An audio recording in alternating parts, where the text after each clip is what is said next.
Oferecimento Deva Iveco, sempre ao seu lado.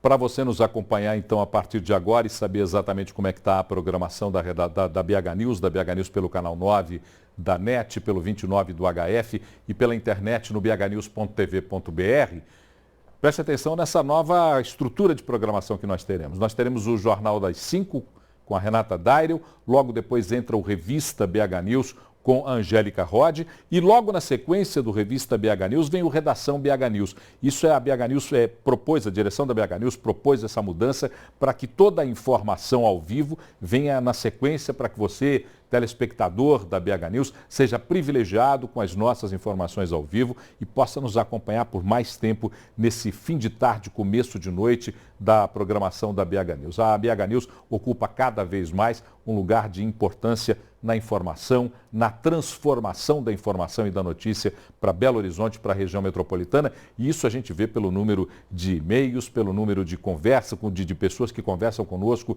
e que já dizem ser telespectadores da BH News acompanhando a nossa programação. Bom, agora nós vamos ver o nosso olhar urbano. E a doutora Meira falou com relação à longevidade no programa da Angélica, agora acabou de falar sobre isso, e o Nélio Souto, nosso repórter do Olhar Urbano, vai lançar um olhar sobre o sedentarismo, que é um grande inimigo da longevidade. É com você, Nélio Souto.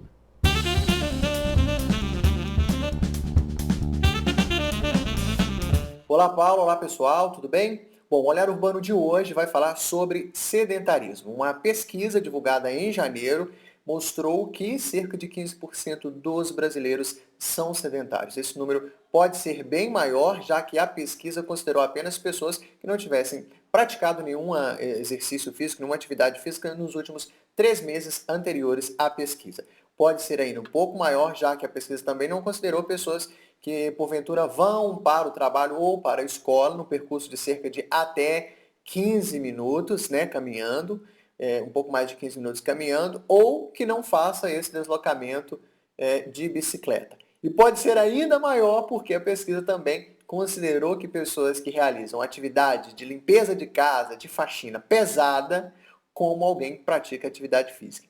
Então, se considerarmos apenas pessoas que vão de fato para um lugar, para uma praça, para um espaço público, para praticar uma atividade física, e esses números então vão para as alturas. A média então brasileira é de 15% de pessoas sedentárias, o Sudeste tem a melhor média, fica aí em torno de 13%, Belo Horizonte tem 13% de pessoas sedentárias, a gente vai para o Sul, esses números aumentam para cerca de 14%, no Nordeste cerca de 18%, no Norte e no Centro-Oeste chegam a 20%, como Palmas, por exemplo, que tem a maior média de pessoas sedentárias, que chegam a 20%.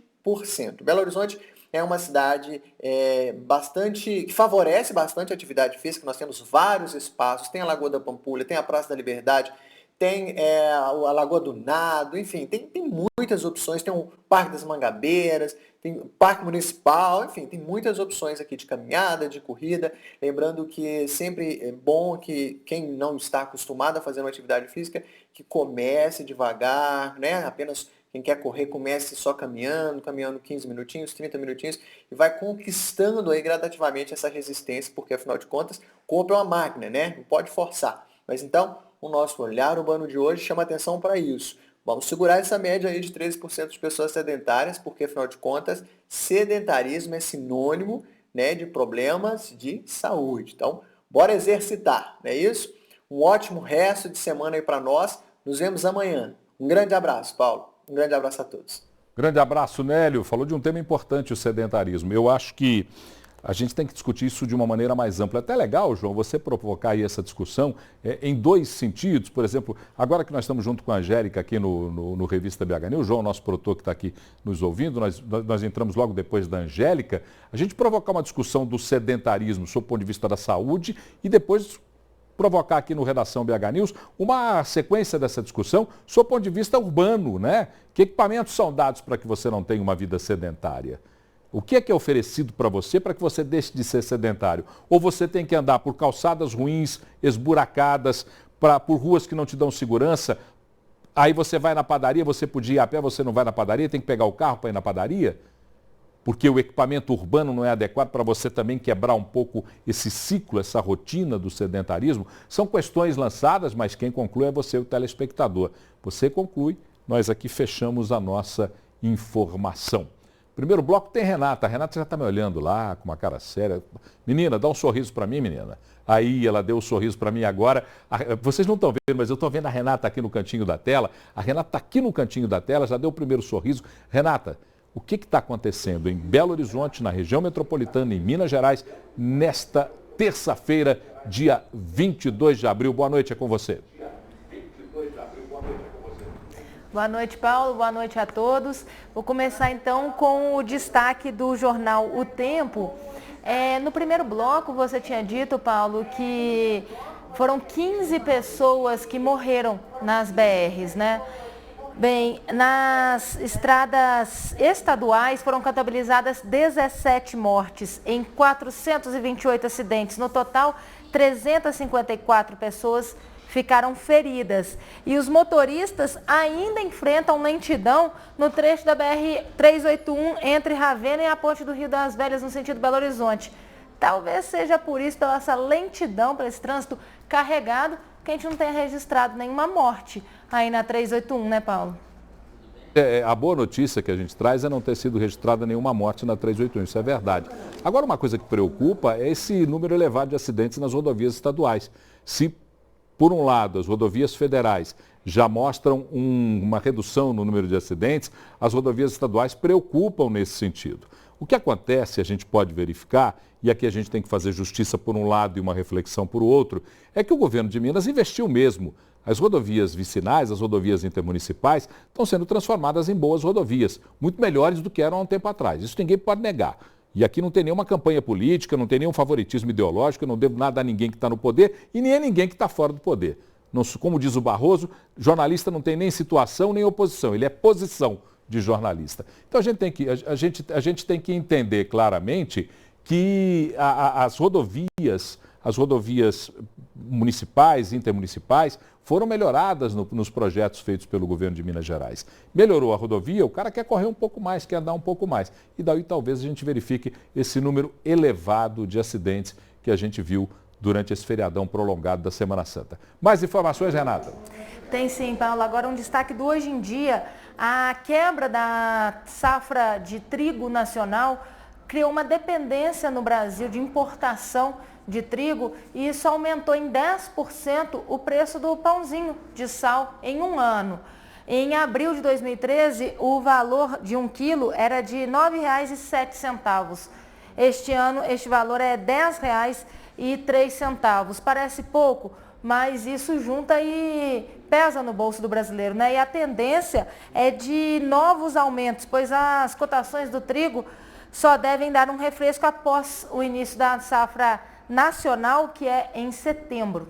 Pãozinho nosso de cada dia mais carinho, que coisa, hein, Renata? Quer dizer que a gente vai agora na padaria e gasta mais dinheiro, porque, na verdade, você falou uma coisa muito certa. É pequeno se você olhar para o aumento do pãozinho, mas aí você tem que fazer aquela economia múltipla, né? Multiplicar, aliás. Você tem que pegar todo dia, ele está gastando um pouco mais, aquele que vai comprar o pãozinho. E as pessoas que têm um menor poder aquisitivo até abandonam um dos pãezinhos que compram, porque aquilo fica caro, aquilo pesa no orçamento. Esses pequenos aumentos é que estão fazendo com que você vá ao supermercado, vá à padaria e tenha mais do que a sensação de que está mais caro. Você sabe que está mais caro mesmo e que está gastando mais. Mais notícias aí, Renata? Tem sim, Paulo. A churrascaria Farroupilha, que fica na Legário Maciel, perto do Shopping Diamond Mall, no bairro de Lourdes, foi assaltada no final da manhã de hoje, por volta de 11h30. Por sorte, não tinham muitos clientes, mas os funcionários lá da churrascaria foram rendidos e levados para uma sala no interior do restaurante e foram roubados celulares e alguma quantia em dinheiro que estava no caixa. Segundo a polícia, 2 dos 4 suspeitos estavam armados na hora do assalto. Você vê, né, a Farroupilha fica aqui no centro, em Lourdes, né, ali do lado do Diamond Mall. Assaltada ao meio-dia e pouco, você falou aí? 11h30 da manhã. Como é que é? 11h30 da manhã. 11h30 da manhã? Durma-se com um barulho desse, hein, Renata? Pelo amor, não tem mais jeito. Em qualquer lugar, a qualquer hora, essa sensação de insegurança que ontem eu falei que deixou, falei com o delegado de Santa Luzia ontem, que deixou de ser sensação de insegurança e virou medo real, isso está nos fazendo muito mal. Isso é um dos motivos pelos quais a gente não consegue a longevidade que a doutora Meira acabou de falar aqui. Perfeito? Mais alguma coisa, Paulo, Renatinho? Um dia você está aí almoçando com seu filho e entra ladrões à mão armada e atrapalham o seu almoço ameaçando sua vida. É terrível. É uma realidade que a gente pretende que fique bem distante da gente, mas não consegue.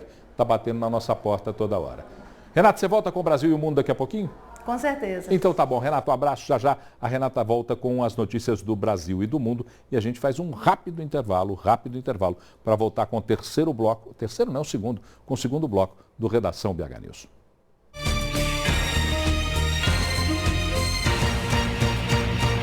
Oferecimento Deva Iveco, sempre ao seu lado.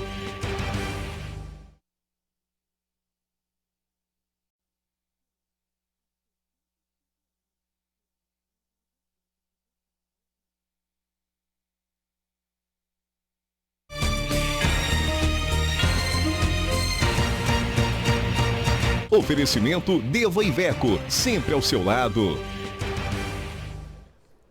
Até o final de maio acontece a Conferência Municipal de Política Urbana. E a Prefeitura hoje anunciou a criação da ADE. São áreas de diretrizes especiais, mas ela anunciou a criação da ADE da Avenida do Contorno. Eu estava vendo o mapa, parece um pouco o projeto original do engenheiro Arão Reis.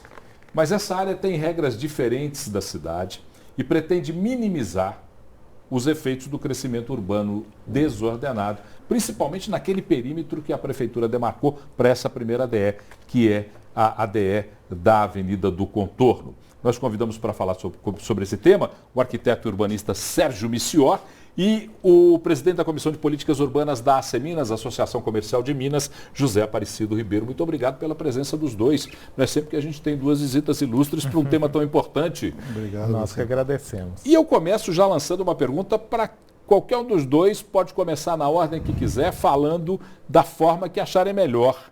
Na opinião de cada um de vocês, essa proposta da criação dessa ADE, que não é a primeira, mas será, não é a única, mas será a primeira, essa proposta é eficiente e por quê?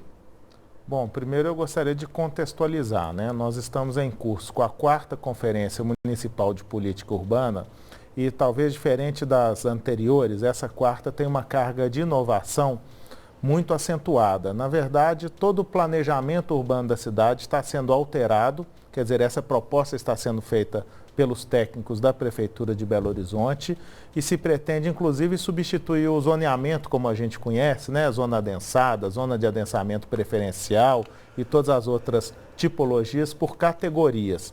Então, não é uma questão só de tipologia, mas é o lançamento de uma nova diretriz em relação ao planejamento de curto, de médio e de longo prazo para a cidade. É uma forma diferente de entender, do ponto de vista urbanístico, a cidade, é isso? Isso. E então, nós vamos ler a cidade de um jeito diferente. Exatamente. Só que nós temos que trocar esse pneu com o carro andando. Afinal de contas, a cidade já está estabelecida, já tem as suas áreas adensadas, já tem a sua cultura, a sua tradição, seus costumes. E, na verdade, a gente tem que avaliar, inclusive, a capacidade de suporte em relação a essas propostas, porque determinadas áreas têm uma capacidade de se adensar e outras não, seja por fragilidade em termos de drenagem, em termos ambientais, paisagísticos ou culturais.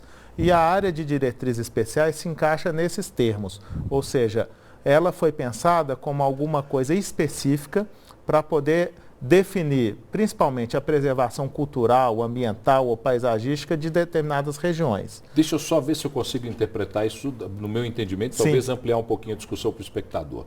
Faça uma radiografia, tira-se um retrato de uma pequena área da cidade e a partir desse retrato interpreta-se quais são os atores em todos os sentidos que fazem a vida daquela área e a partir desse retrato discute-se a cidade, é isso?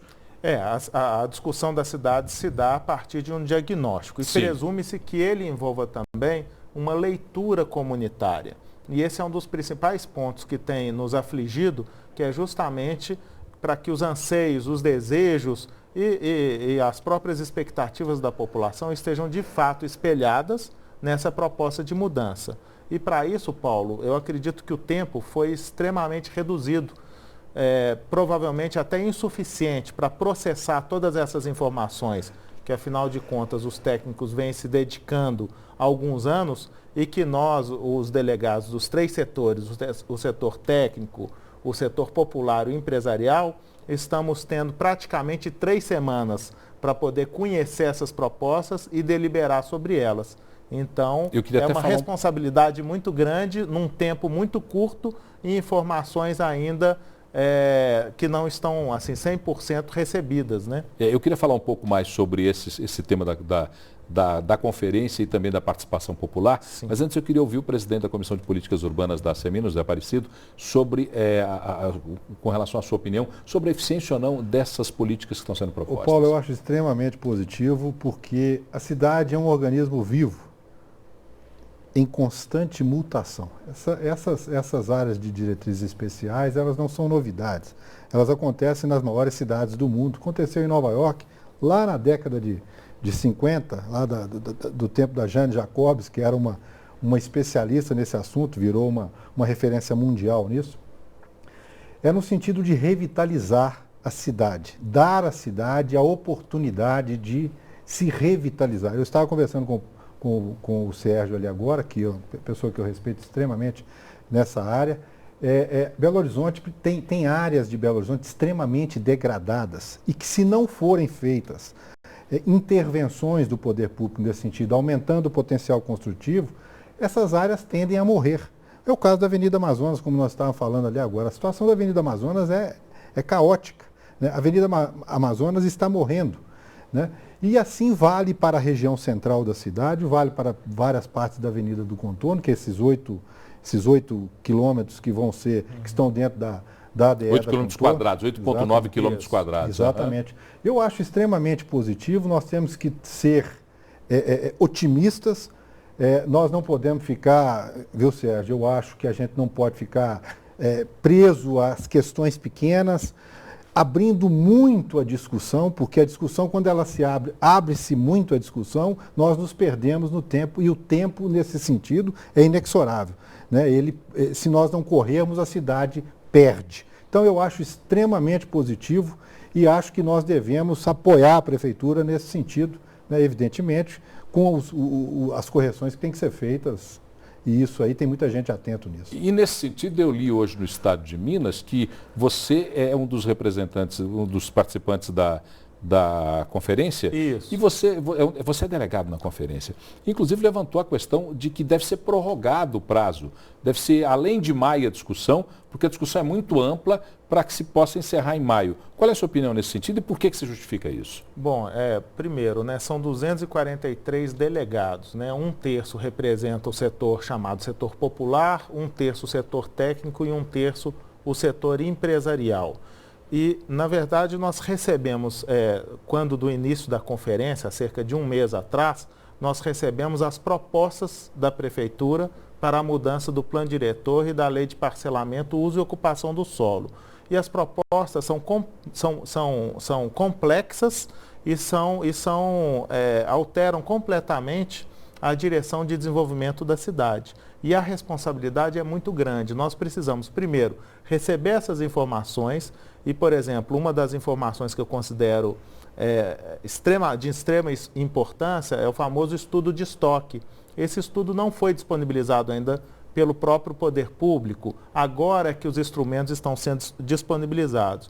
Um outro instrumento essencial é o que eles chamam de planos diretores regionais, que são a base para essas propostas de revisão do plano diretor. E só o diagnóstico desses planos foi disponibilizado até esse momento.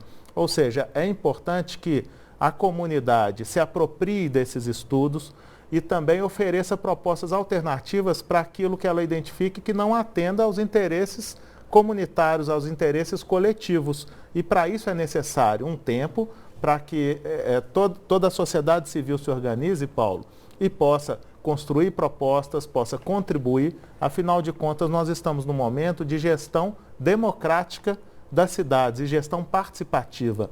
Então, o agente da sociedade civil, ele é muito mais do que um espectador. ele é um protagonista, né, em relação ao futuro da nossa cidade. Afinal de contas, os efeitos positivos e negativos dessas propostas vão se dar no cidadão. Então, ele passa a ser protagonista disso e, para isso, ele precisa de tempo. E na prática, o que nós temos? Nós temos agora, tivemos uma semana e temos mais 2 do que eles chamam de eixos temáticos, onde o grupo foi dividido em 6 grandes eixos, de mobilidade a ambiental, por exemplo. E depois nós teremos 3 semanas de votação, que são as plenárias finais.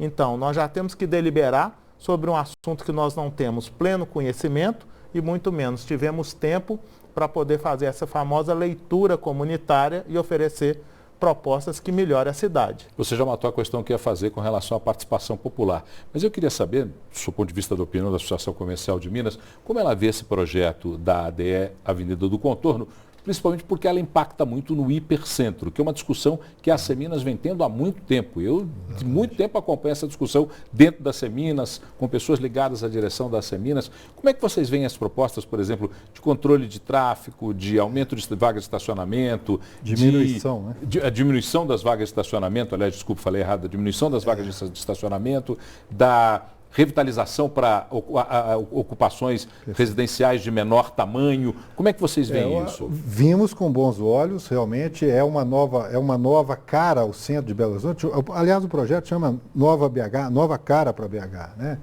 Essa questão do estacionamento, da limitação do uso do veículo no hipercentro. No hipercentro é uma discussão polêmica. Por quê? Porque a cidade ainda não oferece um transporte coletivo de boa qualidade que permita as pessoas abrirem mão do transporte individual para o coletivo. Então entra na questão da infraestrutura. A infraestrutura é um dos questionamentos, a questão da ocupação de baixa renda na região central, né, permitindo a edificação 20% do terreno para ocupações. Isso me parece algo que não tem sentido, né? A ocupação do centro tem que se dar por uma questão de oportunidade. Oportunidade de quem edifica, oportunidade de quem pode comprar, né? Não adianta você querer limitar as construções a um nicho ou a um segmento da população, sendo que a vocação do local ela não é essa, nunca foi essa. Né? Há uma tendência da descentralização da cidade que nós vimos com certa reticência. Por quê? Porque Belo Horizonte, tradicionalmente, o comércio, alguns serviços da cidade estão lá no centro. Né? Querer tirar isso à força não é um caminho adequado. Então, a gente está vendo isso aí com um olhar crítico e esperando que a população participe, como o Sérgio falou, né? E o fórum é exatamente esse aí que está instalado, né? E que estamos lá sendo representados. Eu também sou delegado lá e participo ativamente. Eu esqueci que você também é delegado, não fiz essa citação, desculpe pela indelicadeza. Nós estamos na reta final e eu tenho ainda mais uma pergunta para fazer para vocês dois, de uma observação que fiz hoje, de um olhar que fiz hoje pelas avenidas de Belo Horizonte. Até pedi que a gente fizesse um registro, daqui a pouquinho eu vou mostrar. Mas como uma última pergunta, depois de se definir ou não pela ADE da Avenida do Contorno, outras ADEs virão. Sim. Essa ADE da Avenida do Contorno, por si, já definida, representa impacto positivo para o restante da cidade? Bom, eu até nesse ponto, eu tenho uma visão um pouco distinta da que foi colocada pelo colega, porque eu acho que uma tendência, não só de Belo Horizonte, mas das principais megalópolis e metrópoles do mundo, é justamente dotar os seus espaços de vitalidade 24 horas por dia. E para isso, nada melhor do que reunir as funções não só de trabalho, como moradia, concordo com isso plenamente. Lazer, infraestrutura, concordo plenamente. Né? E também a diversidade, não só de uso, mas também das classes sociais, para que todas as pessoas tenham oportunidades em toda a cidade, para que a gente não tenha uma cidade setorizada, como se uma área pudesse viver uma alta renda e numa outra área fosse destinada só a baixa renda. Afinal de contas, a sociedade funciona como um todo, né? E aí, nesse sentido, a descentralização, eu acho que não é um esvaziamento do centro, mas é estimular e favorecer a criação de outros polos de vizinhança. Então, não é tirar nada do centro, mas é estimular novas áreas, novas centralidades de porte regional, de porte mediano, de porte local, e que possam favorecer para o cidadão, para que ele se desloque até a pé entre a casa, o trabalho, o hospital, a educação, porque hoje a verdade, Paulo, é que as pessoas têm consumido grande parte do seu tempo, da sua jornada de trabalho nesse movimento pendular casa-trabalho, porque as casas estão muito distantes dos polos onde existem as oportunidades de trabalho. E aproximar isso é fator-chave, não só em BH, mas na região metropolitana, para que você melhore a qualidade de vida. Até porque eu sempre fiquei curioso com esse aspecto, porque eu me pergunto, quem tem menor poder aquisitivo mora mais distante. E quem tem maior poder aquisitivo, que pode ter um carro, mora mais perto do centro. Não há nenhum preconceito em relação a isso, né? Eu sempre perguntei um pouco sobre isso. A questão é exatamente você limitar, você dar a essa faixa de renda benefícios maiores do que dá às outras faixas de renda. E hoje os planos diretores possuem instrumentos suficientes para poder favorecer aqueles menos favorecidos a ocupar uma determinada área, porque senão o preço do metro quadrado vai fazer naturalmente com que a pessoa de menor poder aquisitivo more cada vez mais distante. Eu tenho que terminar essa entrevista, mas eu queria mostrar duas placas, eu queria que vocês dessem uma olhada lá em duas placas que nós capturamos hoje aí. Essa placa é na Avenida do Barão de Melo, bem aqui próximo à BH News. E a outra placa, já pode mostrar, que essa é a mais interessante de todas ainda. Eu fico sempre, me indago sempre, para que servem essas placas, se elas não dão informação alguma, além de dizer que ali é a Barão de Melo e que se você, porventura, for um obstinado, vai chegar naqueles lugares onde diz. Mostra a placa anterior aí. Olha lá, se você for um obstinado e entrar na Barão de Melo, você talvez consiga chegar na Expo Minas, na Avenida Amazonas ou na Tereza Cristina. Belo Horizonte tem coisas que são inexplicáveis. Então eu queria entender do arquiteto e do urbanista e de um especialista em mobilidade urbana a que servem essas placas, pelo amor de Deus. Eu não consigo entender, Bom, Sérgio. A ressalva é que a Tereza Cristina, se não estiver chovendo, porque atualmente, se estiver chovendo, ela vai alagar. E inclusive devia ter essa observação na placa. Eu só fiz questão de provocar desse jeito, porque são coisas que a gente anda pela cidade e observa. É o dia a dia, a gente observa. Eu fico imaginando, por exemplo, se um visitante que entra, a segunda placa é na Raja Cabaglia. Então alguém que vem do Rio de Janeiro faz o trevo do BH Shopping e entra na Raja Cabaglia e se depara com esta placa. A que serve esta placa? É a questão. Eu não consigo entender. Ela serve para quem colocou ela lá, certamente, né? Para cumprir um contrato, certamente. Um especialista americano, recentemente, até utilizou um termo que eu acho que é muito próprio para explicar isso. É poluição do tempo. Segundo ele, hoje a gente está vivendo nas cidades nessa poluição do tempo e ela é tão nociva quanto a poluição do ar, a poluição da água, por exemplo, porque nós estamos não só consumindo tempo, mas inclusive comprometendo a cidadania das pessoas, porque elas não conseguem chegar nos seus lugares, elas não conseguem ser atendidas no médico, elas não conseguem estudar, elas não conseguem trabalhar por conta desse problema da mobilidade, que, na minha opinião, acaba sendo a ponta de um grande iceberg de transformação urbana. Felizmente, eu sou muito otimista porque eu vejo a incrível capacidade das cidades, Paulo, de se reinventar. E mesmo as cidades em países que não têm uma situação tão favorável como o Brasil, eu acredito que elas ainda têm muita capacidade de se reinventar e, para isso, o planejamento urbano, a revisão do plano diretor e, principalmente, a participação popular, a participação coletiva, são instrumentos fundamentais para essa transformação. Deixa eu agradecer o Sérgio Missiora, arquiteto urbanista, José Aparecido Ribeiro, Obrigado, que é Paulo. Especialista em mobilidade urbana, mas aqui representa a Comissão de Políticas Urbanas da Associação Comercial de Minas.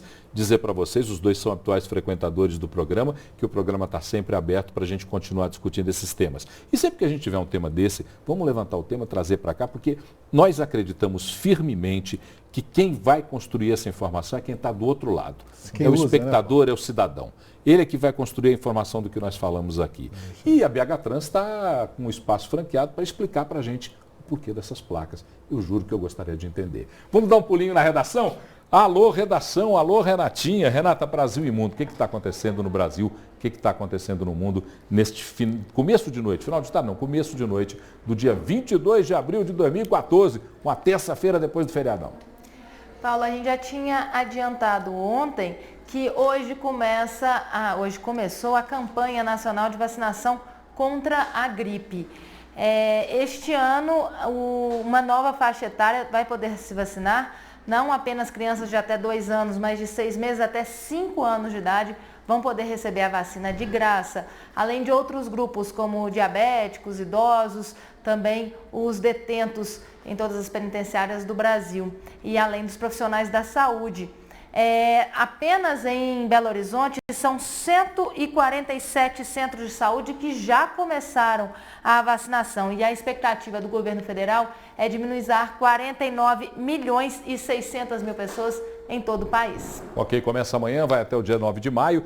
No sábado é o dia D, é o dia do mutirão para que todo mundo se vacine contra a gripe. Lembrando que esse ano está ampliada a faixa etária e ontem nós falamos aqui a respeito de algumas populações que são privilegiadas nessa possibilidade de ampliar a campanha de vacinação para prevenir a gripe. Mais informação, Renata? Sim, só uma correção. Começou já hoje, Paulo, então... Ah, não, começou hoje, tá Isso. certo. Não começa amanhã, não. Começa hoje, 22, tá certo. É porque ontem eu falei, o uso do cachimbo faz a boca torta. Ontem eu falei que começava amanhã, repeti hoje, começa amanhã. Começou hoje e vai até o dia 9 de maio, com o sábado sendo o dia D, o dia do mutirão da vacinação contra a gripe. Exatamente. E hoje teve a primeira partida das semifinais da Liga dos Campeões da Europa. E o que deu nesse resultado, Renatinha? Que agora você me deixou curioso, eu tinha esquecido. O Atlético de Madrid enfrentou o Chelsea. Exatamente. E o que aconteceu? 0-0 sem graça. E agora quem tem toda aí a vantagem é o Chelsea, que leva o jogo de volta para Londres e joga por uma vitória simples. Olha, eu juro para você que eu estava torcendo para o time do Simeone. Eu estou simpático com o Atlético de Madrid esse ano. Queria que o Atlético de Madrid, inclusive, desse uma balaiada no Chelsea e no Bayern. Estava torcendo para os dois, porque o Real Madrid já está fácil, já ganhou. Então não tem problema. Agora é ganhar do Chelsea e ganhar do Bayern. Estava torcendo para isso acontecer. Que pena. Vamos ver se lá na Inglaterra não muda a situação. Pois é, pode ser que mude, né? Mas fica mais difícil aí para o Atlético de Madrid, que fez pressão o jogo inteiro, mas não conseguiu passar da defesa do Chelsea. Que pena. Renata, volta daqui a pouquinho com o Tá na Mídia? Com certeza. Então tá bom, intervalo. A gente volta já com mais um bloco do Redação BH News.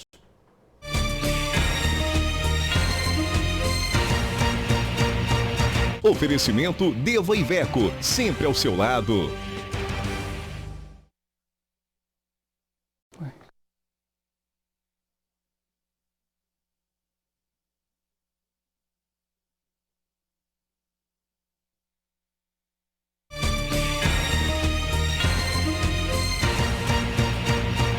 Oferecimento Deva Iveco, sempre ao seu lado.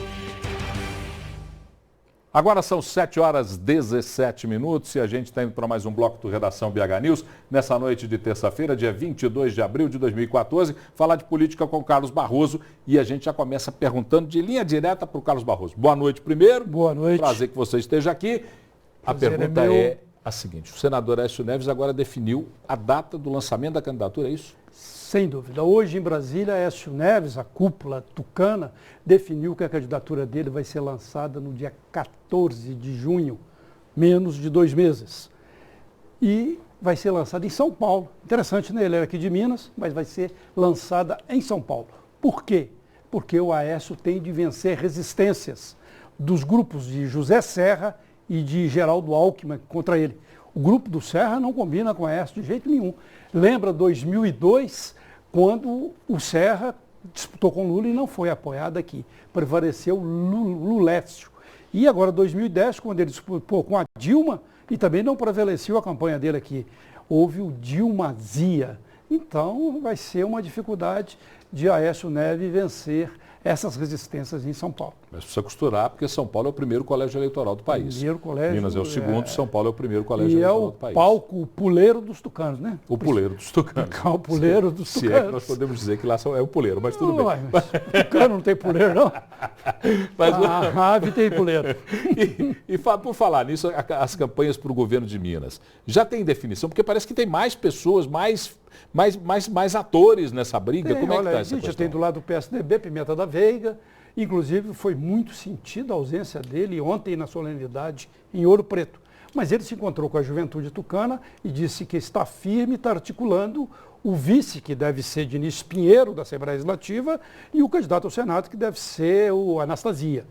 Por enquanto é isso. A gente tem também a questão do PMDB. O PMDB está numa briga daquelas feias. Clésio Andrade segundo fonte do partido, está montando uma grande estrutura de até 40 milhões de reais para disputar a convenção e para valer o governo de Minas. Ele nunca teve voto, né? Ele foi vice de Aécio e foi suplente de Eliseu Rezende, chegou ao Senado pela suplência. Ninguém vota em vice e ninguém vota em suplente. Mas ele diz que vai montar uma estrutura para ganhar o governo. No PT? O PT está sozinho até agora. Consolidado. Não, está consolidado o Fernando Pimentel, mas ele tem sem nenhuma aliança. Sem nenhuma aliança. Tem que buscar o PMDB, que está nessa divisão, entre candidatura própria, apoio o PT, e também uma ala tentando o PSDB. E tem de buscar, por exemplo, o PCdoB, que é um parceiro histórico, mas Jô Moraes está se lançando, a deputada Jô Moraes está se lançando candidata ao governo, e o PSB, que nós temos o médico Apolo Eringer, que foi o professor de política de Dilma durante a época da ditadura. Ele também diz que vai sair isso, não vai fazer aliança com os outros lados, vai sair candidato próprio, com candidatura própria ao governo. Amanhã tem mais política com Carlos Barroso. Troca de lugar comigo, que eu vou sentar nessa cadeira aqui. Isso, Barrosão, até mais. Vou pular aqui nessa cadeira porque eu quero conversar agora com o promotor da Coordenadoria Regional das Promotorias de Justiça de Meio Ambiente da Bacia dos Rios das Velhas e Paraupebas, que é o promotor Mauro da Fonseca Ilovitch, que vai falar sobre a retirada de resíduos da Lagoa da Pampulha. O que mais me impressionou, promotor, é que o senhor determinou a retirada, o não envio dos resíduos da Lagoa da Pampulha para Santa Luzia. Mas isso não foi cumprido até agora? Então, o senhor deu um prazo e isso não foi cumprido? Na verdade, o que foi feito foi uma requisição conjunta do Ministério Público com a Secretaria de Estado de Meio Ambiente para que a Prefeitura de Belo Horizonte e os responsáveis pelo desassoreamento da lagoa apresentem a composição daquele resíduo antes de fazer destinação para qualquer lugar. É bom a gente esclarecer, quem fez o embargo administrativo foi o Estado de Minas Gerais, fez corretamente, porque esse resíduo, esse sedimento que está no fundo da lagoa, estava sendo dragado e destinado para aterros de construção civil. Isso não é um destino adequado para resíduo contaminado. E provavelmente o que tem lá no fundo da lagoa, depois de décadas de contaminação, e até pela composição química dos peixes, por estudos da UFMG que comprovam que a lagoa está exalando metano, muito provavelmente boa parte desse resíduo, desse sedimento, está contaminado e teria que ir para o destino próprio. O senhor já falou um pouco sobre a situação dos resíduos, que era a pergunta que eu iria fazer agora. Quer dizer, nós temos uma preocupação muito grande com a atual situação dos resíduos na Lagoa da Pampulha. Mas aquilo tem que ser retirado e enviado para algum lugar. Como é que se faz para enviar esses resíduos para um lugar seguro, respeitando a composição daquele material que está lá? Exatamente. O procedimento todo, ele tem as suas etapas próprias, que deveriam ter sido analisadas na fase de licenciamento e não foram, né? Então a gente já tem uma falha de planejamento desde o início. Como é que funcionaria para ser feita ambientalmente adequada essa retirada do sedimento, esse desassoreamento? Era preciso retirar uma amostra daquele material, seguindo a resolução CONAMA, amostra em pontos específicos, já considerando o volume que ia ser dragado, e estudar. Olha, então você viu qual que é a composição, e dependendo da composição, ele tem uma destinação correta. Então, por exemplo, resíduo contaminado, que tenha metal pesado, que tenha óleos, ele tem que ir para um aterro de resíduos contaminados, resíduo classe 1. Para esses locais, ele tem uma série de medidas próprias para tratar esse resíduo, para evitar que ele volte para a atmosfera, para o meio ambiente. Mas nós temos esses locais na região metropolitana que estão destinados a receber esses resíduos? Temos. Nós temos duas alternativas aqui na região metropolitana para tratamento de resíduos contaminados. E, infelizmente, a gente revela outra falha do poder público. Esses aterros são aterros particulares, que o poder público vai ter que pagar para dispor esse resíduo contaminado. É uma coisa incompreensível que uma cidade do porte de Belo Horizonte, da importância de Belo Horizonte, não tem um aterro próprio para tratar de resíduos contaminados, para tratar de resíduos de construção civil e tem que gastar dinheiro com destinação para aterro particular. Isso é um absurdo mesmo. Eu, como leigo, só estou até emitindo minha opinião. Não sabia dessa realidade. Quer dizer, hoje nós temos que depositar os resíduos retirados, os resíduos com classificação especial, retirados da Lagoa da Pampulha em aterros particulares. Mas entender um pouco melhor isso, o senhor está acompanhando bem isso, como coordenador da promotoria que estuda as bacias do Paraupebas e do Rio das Velhas. qual a importância de se traçar uma política metropolitana para a preservação de mananciais e também para a preservação de espaços como a Lagoa da Pampulha? Lembrando que o Onça e o Sarandi, por exemplo, não estão só em Belo Horizonte. Esse é um dos grandes objetivos dessa nossa coordenadoria regional. O Ministério Público se estruturou para atender, para ter um promotor específico para atuar junto com os colegas das comarcas, tendo em consideração a bacia hidrográfica justamente por isso. Porque o dano ambiental, o impacto ambiental, ele não se restringe aos limites físicos humanos, né, de uma comarca, de uma cidade. E nesse caso específico aqui da região metropolitana, a influência de todos os municípios das comarcas da região para um resultado de qualidade da água é evidente, como você mesmo colocou. Então, o que a gente tem objetivado? A homogeneização da atuação das promotorias para tentar melhoria da qualidade da água aqui nas nossas bacias hidrográficas. Por exemplo, que as promotorias de Belo Horizonte, de Betim, de Contagem, Ribeirão das Neves, cobrem judicialmente ou extrajudicialmente o tratamento do esgoto, dos efluentes sanitários, cobre a regularização dos empreendimentos que jogam efluentes dentro dos rios, Rio das Velhas, Rio Paropebas e todos os seus afluentes. Então a gente realmente tem que trabalhar em todas essas comarcas aqui da região e tendo uma visão de impacto regional e até global para que a gente tenha eficiência no que a gente está fazendo. Bom, e com relação à prevenção e educação, porque não adianta nada só ter medidas, mas se não houver prevenção e educação. Nós estamos avançando em algum sentido? Estamos.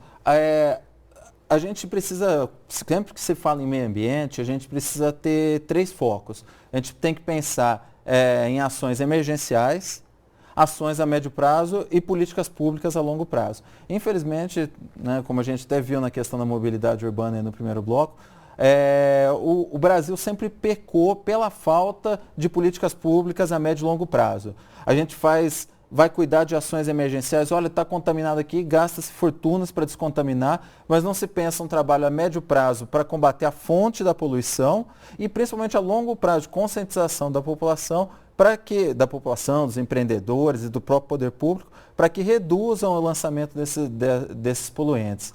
Então a gente está avançando sim, mas a questão da prevenção realmente ela tem que ser feita mais a longo prazo. A gente está no começo, a gente vê que hoje em dia a questão ambiental já é pauta nas escolas, em programas públicos, mas realmente a gente tem que perder essa visão imediatista das políticas públicas. Perfeito. Agradecer o coordenador da Regional das Promotorias de Justiça do Meio Ambiente das Bacias dos Rios das Velhas e Paraupebas, o promotor Mauro da Fonseca Elovitch, abrir sempre espaço aqui para essa discussão, porque eu acho que essa discussão é de extrema importância, particularmente para a região metropolitana de Belo Horizonte. Muito obrigado, uma boa noite. Eu que agradeço. Boa noite. Bom, intervalo? Vamos já, intervalo rapidinho, a gente volta com o último bloco do Redação BH News, aqui na BH News.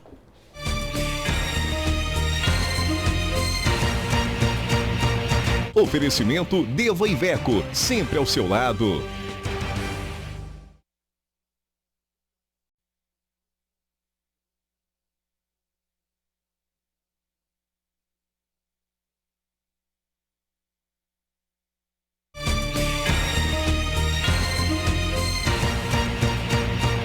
Oferecimento Deva Iveco, sempre ao seu lado.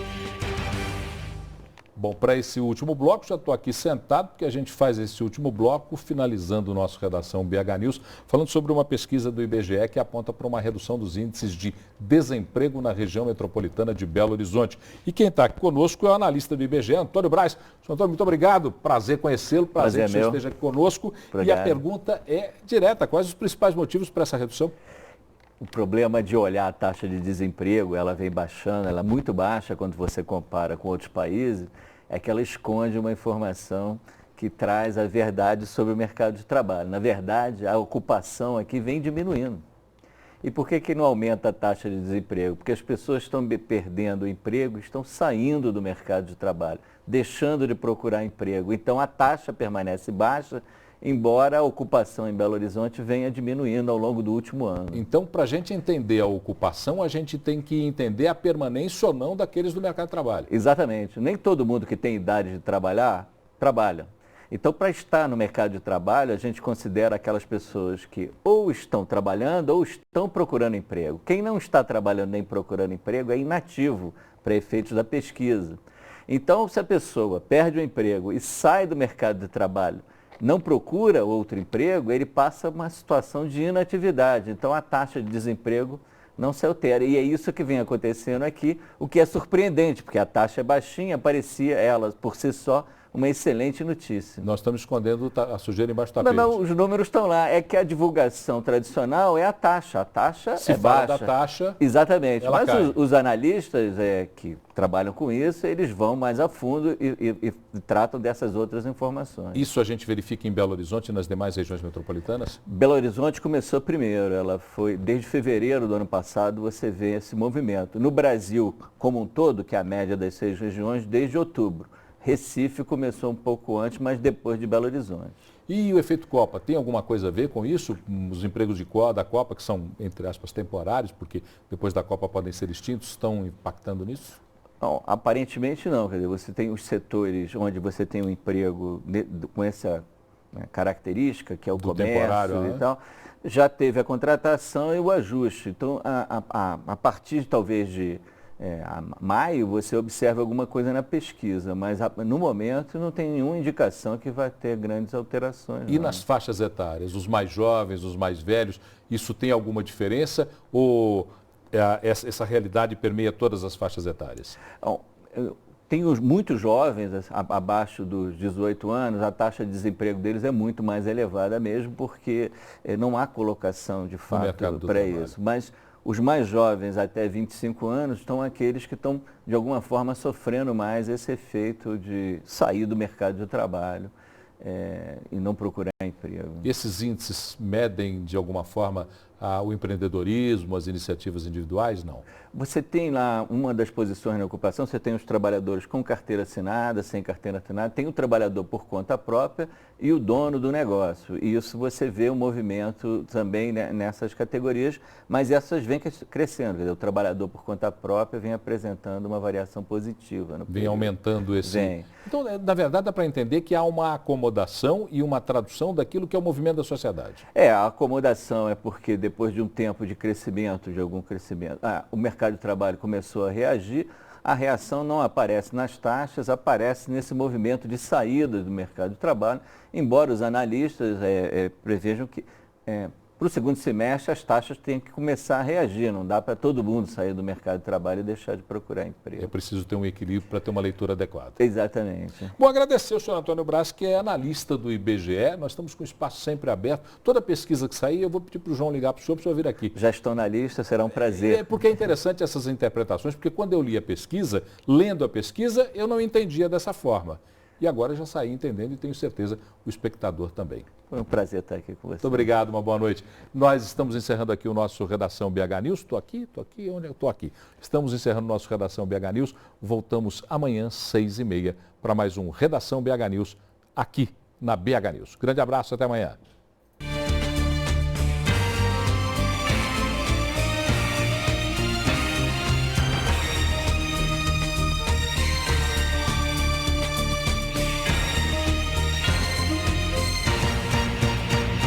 Oferecimento Deva Iveco, sempre ao seu lado.